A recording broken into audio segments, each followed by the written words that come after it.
Hey everyone, this is Dave Stewart with Matt Security with another cybersecurity quick tip. Today, let's talk about onboarding and offboarding of users.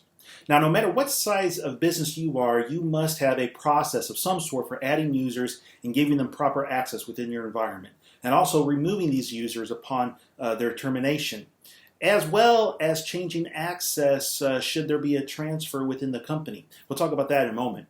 But in many organizations, usually the HR department will sometimes kick off the process for when there's a new hire.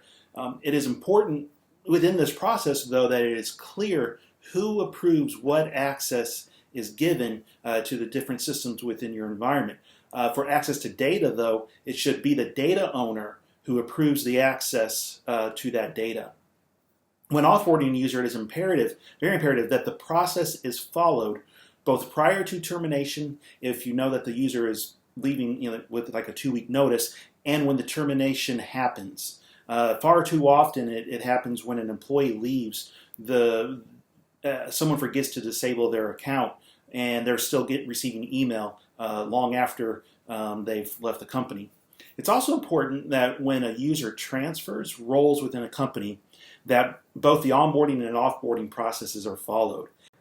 As an example, I was interviewing a client one time during a gap assessment when he told me that prior to coming onto the desktop support team, he was with the network team. And he had been with this team for well over a year, and he still had full access to all the company firewalls a year later.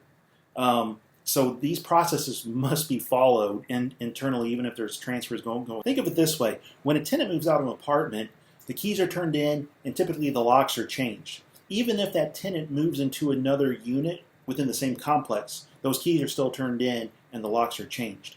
The point is, you need to make sure that who has access has a need for that access. And that access needs to be reviewed on a periodic basis.